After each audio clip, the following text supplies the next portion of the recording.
Yo, the Bible says if you train a child in the way that they should go, when they are older, they will not depart from it. Think about that. It says the key word now is when they are old. See, sometimes we raise our kids the right way, but when they're young, they make mistakes. They do things wrong, make bad decisions because they don't have the fullness of their wisdom yet. And or maybe not the fullness of their wisdom, because I don't think any of us ever really get the fullness of wisdom. But what I mean is that they haven't matured. They haven't gotten as wise as they're going to be when they start making the right decisions. So again, the key word in there is old. If you train them up in the way that they should go, when they are old, they won't depart from it. So don't be discouraged when you see your kids wilding out, if they're wilding out at a younger age, teenage years, you know what I'm saying, early 20s and all that there.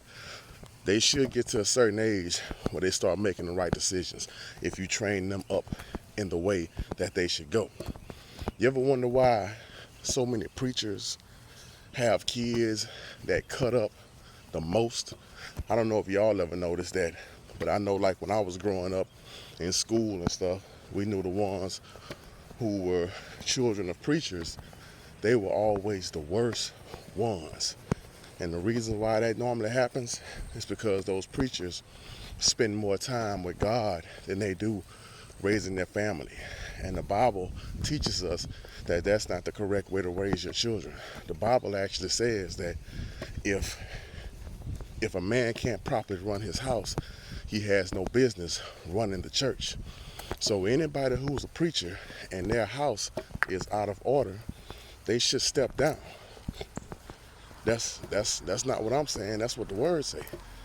If a man can't run his house, he has no business running the things of God. But most preachers won't do that. Most of them feel like they got too much pride to do that, or then the other ones feel like they're not supposed to do that. They feel like they don't understand that verse, and they feel like, well, God gave me this position, so I'm supposed to keep it. No, that's not how it works.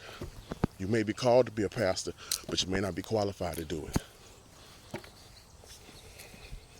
Other than that, there's a verse in the Bible that talks about Samuel, and it talks about how Samuel's sons, Samuel was a good man. Samuel was a judge of Israel. Samuel was the one who anointed David, and he anointed Saul. Now, Samuel's sons, the Bible says, they did not follow Samuel's ways. They did not. They perverted judgment. Samuel was a judge of Israel. His sons perverted judgment, took bribes. This man was a true man of God, but see, Samuel was dedicated to the temple. He not to the temple, but to God. Samuel was dedicated to God by his parents when he was a child. He was basically given to God. So his whole life was God.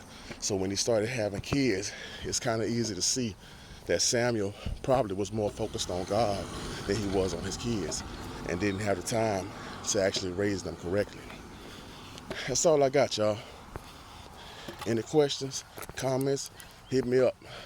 Anything that you need to show me, any insight, hit me up. That's all I got, y'all. Love y'all. Be blessed. Be watchful.